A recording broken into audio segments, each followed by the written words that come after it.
In the dazzling realm of Manhattan's elite, where privilege often masks true refinement, an evening is about to erupt, shattering more than just social norms.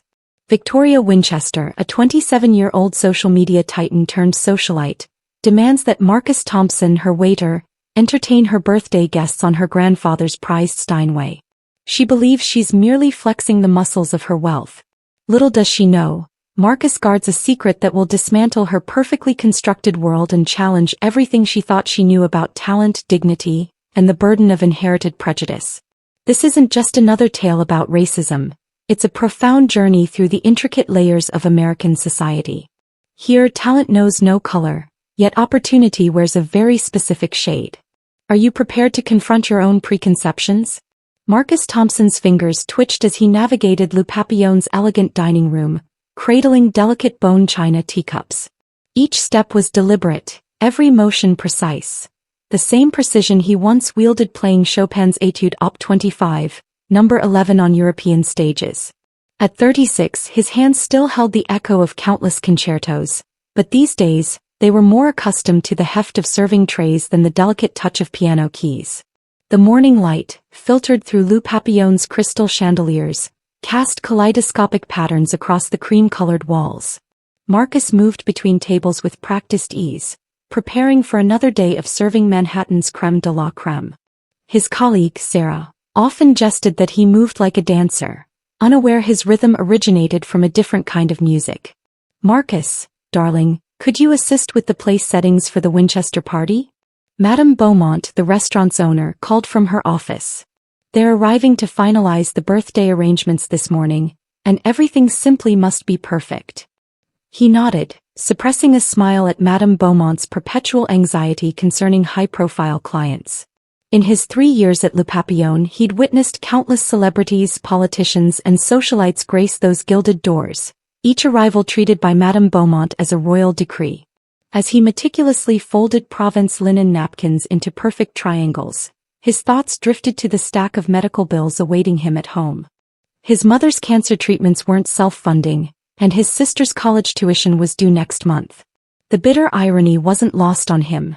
Hands that once commanded thousands per performance now barely earned enough to keep his family afloat. His gaze fell upon the grand piano in the corner as it did every morning. It was a Yamaha Baby Grand, adequate for the occasional background music during dinner, but a far cry from the Steinway he'd played at Juilliard. Sometimes, late at night after closing, when only the cleaning staff remained, he'd sit and let his fingers dance across the keys, playing softly enough that the melody wouldn't escape the empty dining room. "They're here." Sarah's urgent whisper jolted him. Through the front windows he spotted a sleek black Range Rover pulling to the curb. Marcus straightened his posture, adjusted his bow tie, and braced himself for another performance, though not the kind he trained for at Juilliard. This was a different kind of theater, one where he played the role expected of him. Invisible when desired, attentive when needed, and always less than what he truly was. Victoria Winchester swept into Le Papillon as if she owned it, her Louboutin heels clicking against the marble in a rhythm that demanded attention. At 27 she had mastered the art of the entrance, a skill perfected for her 3 million Instagram followers. Her blonde hair caught the morning light, creating what appeared to be a halo, though anyone who truly knew her would attest there was nothing angelic about Victoria Winchester. She was trailed by her personal assistant, a frazzled-looking woman clutching an iPad and what seemed to be a mood board for the upcoming birthday bash. Behind them followed Victoria's mother, Catherine Winchester, whose expression suggested she'd rather be anywhere but was bound by maternal obligation to attend this planning session. "The light in here is all wrong," Victoria announced, not bothering to lower her voice. "We'll need to adjust it for the party. I can't have my photos looking yellow." She immediately pulled out her phone, taking test shots of the space. Marcus approached with practiced composure, bearing a tray of champagne flutes filled with the Cru Grande Cuvée. Madame Beaumont insisted they serve their most esteemed clients, even at 11 a.m. As he offered the tray, Victoria's eyes flickered over him with the casual dismissiveness of someone accustomed to looking through people rather than at them. "Oh good," she said, taking a flute without acknowledgement. "We'll need to discuss the service staff for the party. I want them all to match." She turned to her assistant. "Make a note. We need to ensure all the waiters fit the aesthetic." Marcus felt Catherine Winchester's uncomfortable shift beside him. At least someone in the family seemed to grasp the implications of her daughter's words. "Victoria, dear," Catherine interjected, "perhaps we should focus on the menu first?" But Victoria was already moving through the space, her champagne flute dangling precariously from her manicured fingers as she gestured wildly with her free hand. "The piano needs to be moved. It's blocking what could be an excellent photo opportunity. And we'll need someone to play, of course. Something modern but sophisticated, not too classical. This isn't a funeral." Marcus continued his service duties, moving silently around the women as they discussed transforming Le Papillon into what Victoria repeatedly called the social event of the season. Her followers, she explained to anyone who would listen, had been anticipating this party announcement for weeks. As he refreshed their champagne, Victoria suddenly paused, her eyes fixing on his hands with an intensity that made him instinctively want to withdraw them. "Your hands," she said as if discovering something remarkable. "They're so elegant. Do you play?" The question hung in the air like a suspended note. Marcus felt Catherine Winchester's gaze on him, along with Madame Beaumont's nervous energy from across the room. "I used to," he replied simply, maintaining his professional smile. Victoria's eyes lit up with what Marcus recognized as a dangerous spark of inspiration. "Mother, look at his hands. They're perfect. And you know how these people have such natural rhythm." The champagne flute in Catherine Winchester's hand trembled slightly. "Victoria," she warned, but her daughter was already charging ahead with her latest whim. "You'll play at my party," Victoria declared, not asked. "It'll be perfect for my social media narrative. My followers will love it. So diverse and inclusive." Marcus felt the familiar weight settle in his chest, the one that had been his constant companion since leaving the concert world behind. He'd walked away from playing professionally for precisely this reason, to avoid being treated as a novelty, a token, a piece of entertainment rather than an artist. The truth about Marcus Thompson lay buried beneath years of careful silence, like a symphony written in invisible ink. What Victoria Winchester couldn't know, what very few people knew, was that the man she just commanded to play at her party had once been celebrated as M.T. Rivers, the enigmatic composer whose works were currently being studied at conservatories across the globe. That evening after his shift, Marcus sat in his modest Bronx apartment, staring at an email from the Berlin Philharmonic. They wanted to premiere his latest composition, Echoes of Inheritance, in their upcoming season. The catch: they wanted M.T. Rivers to attend the premiere, to finally step into the spotlight. His laptop screen also displayed another email, this one from his mother's oncologist, detailing the next round of treatments and their costs.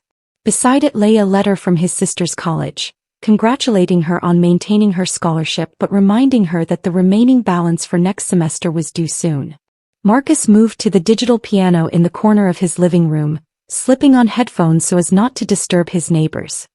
His fingers found the keys in the darkness, beginning the complex opening measures of Echoes of Inheritance. The piece had come to him during long nights at Le Papillon, observing the interplay of power and servitude, privilege and necessity. Each note carried the weight of history, both personal and collective. He thought about his grandmother, Evelyn, who had played piano for white families during segregation. She taught him his first scales on an old upright piano she'd bought with tips saved over decades. "Music is truth," she told him, "and truth doesn't care what color hands set it free." His phone buzzed with a text from Dr. Harrison, his literary agent and one of the few people who knew both Marcus Thompson and M.T. Rivers were the same person.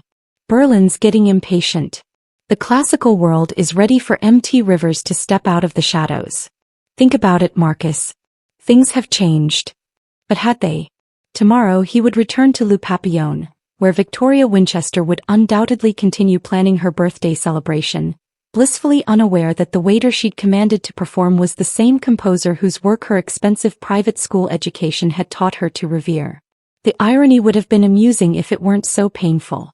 Just last month he'd overheard Victoria discussing M.T. Rivers' latest piece with her friends over lunch at Le Papillon, praising its inherent sophistication and wondering aloud, what kind of person could create such civilized, refined music? His phone buzzed again. This time it was Sarah from work. "Did you hear? The birthday girl wants all the staff to learn a dance routine for her party. This is getting out of hand. Marcus set down his phone and returned to his composition. The next movement of Echoes of Inheritance was taking shape in his mind. A complex interweaving of classical structure and jazz influences, much like the duality of his own life. In the piece as in his reality, two worlds existed simultaneously, neither fully aware of the other. The night of Victoria Winchester's birthday party arrived with all the subtlety of a cymbal crash. Le Papillon had been transformed into what Victoria's Instagram posts were calling a modern Marie Antoinette meets Manhattan chic fantasy. The irony of that particular historical reference seemed lost on the birthday girl. Marcus moved through the crowd with practiced invisibility, balancing trays of champagne and canapés while dodging the cameras that seemed to materialize every time Victoria summoned her followers for another perfectly staged moment. The Steinway piano, Victoria's grandfather's prized possession, delivered specifically for the occasion, sat in the corner like a sleeping giant. "Can you believe this?" Sarah whispered as they crossed paths near the kitchen. "She's got us all color-coded to match her theme. And did you see the sign by the piano? Special performance by our talented staff. Like we're part of the entertainment package." Marcus had seen the sign. He'd also overheard Victoria earlier explaining to her guests how she'd discovered him, as if he were a quaint curiosity she'd found at a thrift store rather than a human being with his own agency and dignity. The evening progressed like a well-orchestrated symphony of excess. Victoria held court in a designer gown that cost more than Marcus's yearly salary, while her guests vied to outdo each other with elaborate toasts and gifts. The Steinway waited patiently, its polished surface reflecting the chandelier light like stars on dark water. "It's time." Victoria's voice cut through the dinner chatter. She'd had several glasses of champagne by this point, her cheeks flushed with alcohol and excitement. "Everyone gather round. Our special performance is about to begin." Marcus felt the weight of every eye in the room as Victoria beckoned him forward with a manicured finger. "Marcus here is going to play for us," she announced as if conferring a great honor. "I discovered him right here at Le Papillon. He has such natural talent, you know how they do." The room rippled with uncomfortable murmurs. Catherine Winchester suddenly became intensely interested in her champagne glass, while several guests shifted awkwardly in their seats. But Victoria, cocooned in her bubble of privilege and champagne, remained oblivious to the tension she'd created. "Play something fun," she commanded, gesturing toward the piano. "Something with a good beat, you know the kind of music I mean." Marcus stood perfectly still, feeling the familiar pressure building in his chest. In his mind he heard his grandmother's voice. "Music is truth, baby. And sometimes the truth needs to be heard even when people aren't ready to listen." What happened next would be discussed in Manhattan's social circles for months to come, though the stories would vary depending on who was doing the telling. But all versions would agree on one thing. When Marcus Thompson finally sat down at that Steinway, no one was prepared for what they were about to hear. Marcus's fingers hovered over the keys for just a moment, a pause that felt like an eternity to those watching. In that suspended second he made a decision that would change not just this evening, but the carefully constructed walls between his two worlds. The Steinway was indeed the exact model he'd trained on at Juilliard.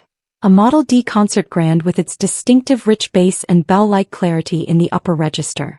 As his fingers made contact with the keys, he noted with appreciation that it was perfectly tuned, its action responsive as if greeting an old friend. Instead of the jazz or hip-hop that Victoria clearly expected, Marcus began with a single crystalline note. It hung in the air like a question.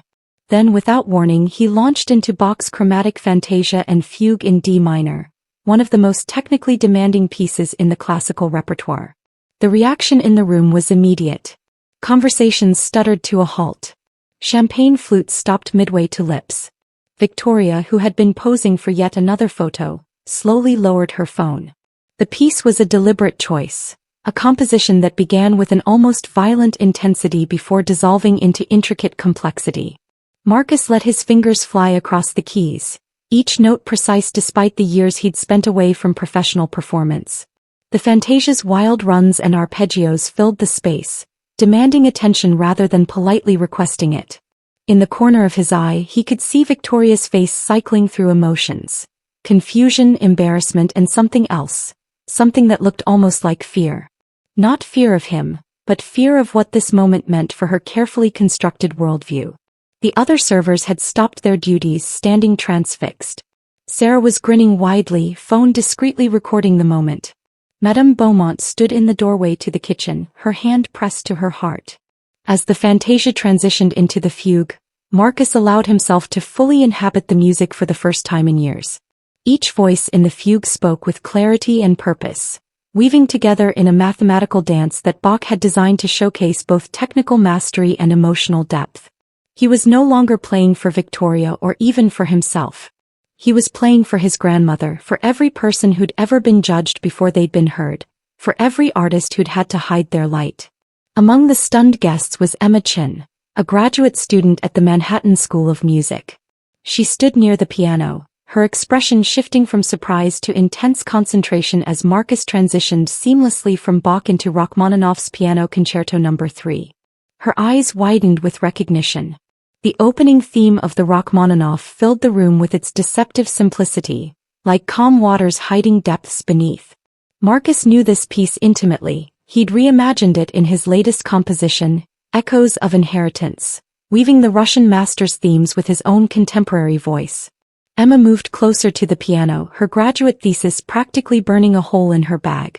She'd been writing about M.T. Rivers' revolutionary interpretation of classical themes, particularly in his handling of the very motif Marcus was now playing. The similarity in style was impossible to ignore. Victoria had sunk into a nearby chair, her social media presence forgotten. Her mother, Catherine, watched her daughter's face with a mixture of concern and something that looked like hope. As Marcus built the Rachmaninoff to its first crescendo, Emma pulled out her phone and quickly typed something into a search engine. Her quiet gasp was lost in the music, but her next actions would change the evening's trajectory completely. She moved swiftly through the crowd to where her professor, Dr. Whitman, stood equally mesmerized. Their urgent, whispered conversation was accompanied by the showing of her phone screen, pointing at the piano. More whispers. The Rachmaninoff grew more complex, Marcus's fingers crafting each phrase with the kind of insight that only comes from deep understanding of a piece's architecture. This was more than technical proficiency. This was interpretation at its highest level. Dr. Whitman's face had gone pale. He pulled out his own phone, made a quick call, speaking in hushed but excited tones. More guests began to gather around Emma and her professor, looking at phones, whispering, pointing. Victoria noticed the commotion even through her shocked haze. She stood, smoothing her designer dress with shaking hands, trying to regain control of her party, but the murmurs were growing louder, the excitement palpable. Someone tried to escape. As Marcus played, his mind drifted to the past, to the small apartment in the Bronx where his grandmother's upright piano had taken up half the living room. Evelyn Thompson had been a prodigy in her own right, but her career had been limited to playing in other people's homes, providing the soundtrack to parties where she wasn't considered good enough to be a guest. Music doesn't know color, she'd tell him during their lessons. It knows truth. When you play, you speak truth. She taught him Bach first, believing that if you could master Bach, you could master anything. During the day, she played jazz and ragtime for wealthy white families. At night, she played Chopin and Liszt for herself and for Marcus. The memory of her hands guiding his over the keys was so vivid that for a moment, he could almost feel her presence behind him. She'd lived long enough to see him accepted to Juilliard, but not long enough to see him withdraw when the pressure of being the token black pianist became too much to bear. In the middle of a particularly complex passage, Marcus opened his eyes briefly and caught sight of Victoria. She was watching him with an expression he'd seen before. The same look his grandmother described seeing on the faces of her employers when she would accidentally slip from ragtime into Rachmaninoff. The music spoke of all of this, of history and expectation, of prejudice and perseverance. Each note carried the weight of generations of artists who had been told where they belonged, what they could play, who they could be. The whispers had reached a crescendo of their own. Emma Chin had made her way to Victoria's side, her phone displaying a web page that made Victoria's perfectly made-up face go pale. "That's M.T. Rivers," Emma said, loud enough for nearby guests to hear. "I'd know that interpretation anywhere. I've been studying his work for my thesis." The name rippled through the crowd. M.T. Rivers, the reclusive composer whose works had taken the classical music world by storm, the artist who'd never performed publicly, never revealed his identity, but whose compositions commanded six-figure commissions from the world's premier orchestras. Victoria's hand flew to her mouth. She'd attended the New York Philharmonic performance of Rivers' latest work just last month, describing it on her Instagram as a masterpiece of contemporary classical music, clearly the work of a sophisticated and cultured mind. The Rachmaninoff came to an end, its final notes lingering in the air like a question waiting to be answered. For a moment, complete silence held the room. Then Dr. Whitman stepped forward, his voice shaking with excitement. "I've just got off the phone with the Berlin Philharmonic. They confirmed that the score for Echoes of Inheritance was submitted by a Marcus Thompson. They've been trying to convince him to perform at the premiere." Marcus remained seated at the piano, his hands now resting quietly in his lap. The carefully constructed walls between his worlds had crumbled, and in their place stood something new and undefined. Victoria took a step toward the piano, then stopped as if unsure of her right to approach. The young woman who had so confidently commanded a performance earlier now looked lost, her carefully curated image of herself and her world visibly cracking. Emma wasn't finished. Standing among the stunned party guests, she pulled up a music theory forum on her phone, her hands trembling with academic excitement. "Mr. Thompson. Mr. Rivers, your latest composition, Echoes of Inheritance. It's not just a piece of music, is it? It's a conversation across centuries." She turned to the crowd, suddenly every inch the passionate scholar. "The way you've woven Bach's chromatic fantasia themes with Rachmaninoff's Third Concerto, layering them with contemporary jazz aggressions, it's a commentary on classical music's African-American heritage, isn't it?" Marcus remained at the piano, his fingers resting lightly on the keys. The silence in the room was absolute, save for the soft clink of a champagne glass somewhere in the back. "The piece tells a story," he finally said, his voice quiet but carrying clearly across the hushed room, "about who gets to inherit art, about who gets to define classical, about what we consider sophisticated and what we consider natural rhythm." Victoria flinched at the reference to her earlier words. Her carefully curated birthday celebration had transformed into something else entirely, a moment of reckoning she hadn't anticipated and couldn't control. The murmurs in the room grew louder as phones appeared in hands, guests quickly Googling M.T. Rivers, the composer who'd been profiled in The New Yorker last month, the artist whose works were being performed by major orchestras worldwide, the mysterious figure who commanded higher commissioning fees than any contemporary composer. But why? Victoria started, then stopped, seemingly unable to finish the question. "While served drinks at Le Papillon?" Marcus completed her thought. His hands moved to the keys again, playing a soft, contemplative melody, one of his own compositions. "Because sometimes the best way to be seen is to be invisible. Because my mother needs cancer treatment and my sister deserves her shot at college. Because every time I considered stepping into the spotlight, I remembered what happened at Juilliard." Victoria Winchester had built her personal brand on being the voice of her generation. Young, progressive, culturally aware. Her Instagram feed was carefully curated to show her support for various causes, her attendance at charity galas, her appreciation for the arts. But now, standing in her designer dress at her expertly planned party, she faced a reality that no filter could soften. The melody Marcus played grew more complex, layering themes from classical pieces with original compositions. Each note seemed to strip away another layer of pretense from the evening. "I wrote an Instagram post about your work last month," Victoria said, her voice small. "I said it showed innate sophistication and breeding."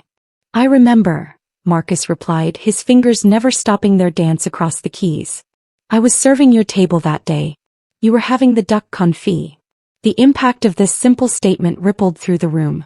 Several guests shifted uncomfortably, perhaps remembering their own comments about M.T. Rivers' work made in front of the very man they'd barely noticed as he refilled their water glasses. Catherine Winchester stepped forward, her face etched with a pain that seemed to go beyond the evening's revelations. "Marcus," she said, her voice catching, "your grandmother. Was her name Evelyn Thompson?" The music stopped abruptly. Marcus turned to face her fully for the first time. "Yes," he said. "Did you know her?" Catherine's revelation came quietly, but its impact was seismic. "She played at my father's house when I was a girl. He was a music teacher at the conservatory." He refused to teach black students, but sometimes late at night I would hear your grandmother playing after everyone else had gone to bed. Chopin, Liszt, Bach. I used to sneak downstairs to watch her. Victoria stared at her mother, her carefully constructed worldview cracking further. Why have you never told me this? Because it was easier not to, Catherine replied, her voice heavy with regret. Easier not to face what that said about my father, about our family, about me. But I recognized those hands, Marcus. You hold them just like she did. Marcus's fingers returned to the keys, finding the melody of one of his grandmother's favorite Chopin nocturnes. She told me about those nights, he said, about the little girl who would sit on the stairs and listen. She said you once asked her to teach you. Your father forbade it, Catherine said to the room as much as to Victoria. Said it wouldn't be appropriate. The party guest had become an impromptu audience to a different kind of performance, one of truth-telling and revelation. Among them was James Barrett, a prominent music critic who had recently published a scathing review of what he called the dilution of classical music by modern influences. I owe you an apology, Mr. Rivers. Mr. Thompson, Barrett spoke up. I wrote that your work showed a lack of understanding of classical traditions. I see now that I was the one lacking understanding. Others began to speak up too, sharing their own realizations and revelations. A board member of the New York Philharmonic admitted to dismissing diversity initiatives in classical music as lowering standards. A conservatory director acknowledged how many talented musicians might have been lost to similar prejudices. Marcus continued playing, weaving together classical themes with jazz influences, creating a musical dialogue that spoke to the very heart of the evening's revelations. The piece evolved into something new, a real-time composition that seemed to capture both the pain and the possibility of the moment. Matthews drew a quick breath and readied the mic. Victoria had moved to sit on the piano bench beside him, maintaining a respectful distance but clearly drawn to the music and its meaning. Her phone lay forgotten on a nearby table, its constant notifications going unanswered. I've been so blind, she whispered, more to herself than to anyone else. I built my whole image around being progressive, around appreciating culture, but I never really saw. I never really listened. The music shifted again, this time to something entirely new, a piece that seemed to emerge from the evening itself. Marcus's fingers moved across the keys with both power and delicacy, creating a composition that spoke of pain and redemption, of barriers broken and bridges built. This is the heart of echoes of inheritance. Imogen realized aloud. It's not just about the past echoing into the present. It's about how we choose to hear those echoes, how we respond to them. Victoria stood suddenly, walking to the center of the room. Gone was the carefully poised influencer, replaced by someone struggling toward authenticity. This party was supposed to be about me, she said, her voice shaking but growing stronger. About my image, my brand, my carefully curated life. But it's become something else. Something real. And I think that's what needed to happen. She turned to Marcus, who had finally stopped playing. I can never fully understand or make right the generations of prejudice that led to this moment, but I can listen. I can learn. I can change. The silence that followed was different from the shocked quiet of earlier. This was a silence full of possibility, of potential transformation. It was broken by the sound of Marcus standing up from the piano, closing the lid with a gentle finality. My grandmother used to say that music doesn't just show us who we are, he said. It shows us who we could be. No song, in my opinion, can ever be a hit. 1 month after the birthday party that changed everything, Marcus sat in a sunlit office at the Manhattan School of Music, reviewing applications. Victoria had done more than just apologize. She had acted. Using her considerable social media influence and family connections, she had established the Evelyn Thompson Fellowship for Underrepresented Musicians. But the real surprise wasn't the fellowship. It was discovering that Marcus had been quietly funding music programs in inner-city schools for years, using his earnings as MT Rivers. One of these programs operated in the very school where Victoria's grandfather had once refused to teach black students. The irony, Marcus explained to the fellowship committee, is that while everyone was searching for MT Rivers, assuming he must be from some elite European conservatory, the money from those commissions was going right back into communities that had been denied access to classical music education. He lowered his watch to allow more shade to screen out the light. Victoria, who had insisted on being just a donor rather than trying to control the fellowship, had shared this revelation on her social media platforms. But this time, instead of carefully staged photos, she posted a raw, emotional video about privilege, prejudice, and the responsibility to create change. The video had gone viral not because of her usual polished presentation but because of its honesty. "I'm not an expert on racial justice," she had said, tears in her eyes. "I'm someone who's learning how deeply rooted prejudice can be, even in those of us who think we're above it." Carnegie Hall buzzed with anticipation. Tonight, MT Rivers would finally perform publicly, not as a mysterious figure, but as Marcus Thompson. The program would feature his complete Echoes of Inheritance suite, performed by Marcus himself with the New York Philharmonic.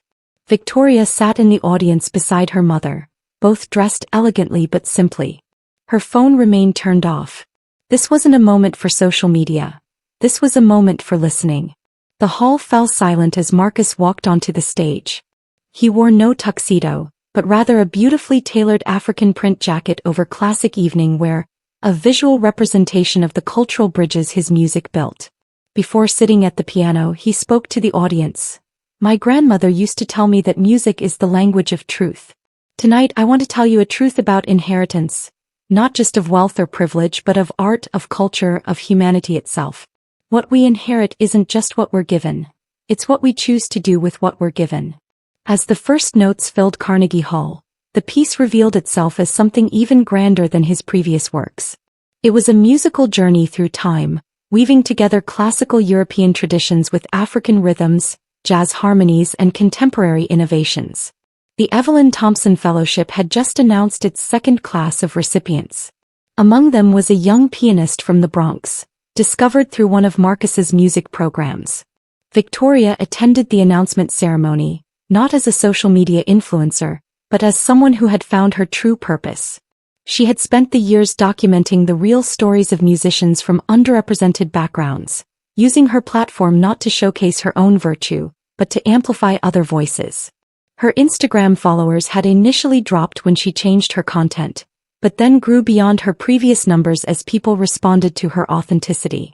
Marcus, now openly performing and composing as himself, had accepted a position at Juilliard, not just teaching piano and composition, but helping to reshape the institution's approach to diversity and inclusion. "The goal isn't just to open doors," he explained in a masterclass that Victoria attended. "It's to change how we think about who built the house in the first place. Classical music doesn't belong to any one culture or race. It belongs to humanity." Catherine Winchester had made her own contributions, opening up about her father's discriminatory practices and working with historians to document both the harm done and the resilience of musicians like Evelyn Thompson who had persevered despite it. On what would have been Evelyn Thompson's 100th birthday, Marcus performed a special concert at Le Papillon. The restaurant had been transformed not with expensive decorations, but with photographs and stories of musicians who had played there over the decades, many of whom, like his grandmother, had been seen as staff rather than artists. Victoria helped organize the event, working alongside the wait staff rather than directing them. She had learned the difference between helping and performing, between true inclusion and tokenism. The event was intimate, filled not with social media influencers, but with students from Marcus's programs, fellowship recipients, and members of the community. The old Yamaha piano had been replaced with a new Steinway, a gift from the Winchester family, to ensure that future talents would never go unheard. As Marcus played the final piece of the evening, a new composition he called Grandmother's Hands, the music spoke of legacy and transformation, of wounds acknowledged and healing begun, of barriers broken and bridges built. The last notes lingered in the air, carrying with them the truth that change, real change, doesn't come from grand gestures or social media posts, but from the quiet revolution of opened hearts and minds. Dear viewers, the story you've just witnessed is more than just a tale of music and prejudice. It's a mirror reflecting the unconscious biases we all carry and the transformative power of confronting them honestly. Like Victoria, many of us consider ourselves progressive and open-minded, yet may harbor deep-seated prejudices we've never examined. This story asks us, how often do we look without seeing, listen without hearing, judge without understanding? Real change begins not with grand gestures, but with small moments of truth. when we catch ourselves making assumptions, when we recognize our privileges, when we choose to listen to voices we've previously ignored. If this story moved you, if it made you think about your own assumptions and biases, don't just like and subscribe, though we deeply appreciate that support. Take action in your own life. Challenge your assumptions about others. Amplify voices different from your own. Support arts education in underserved communities. Most importantly, be willing to learn and change. Like and subscribe to join our community of storytellers and changemakers. Together we can create a world where talent is recognized regardless of its package, and where art truly belongs to everyone.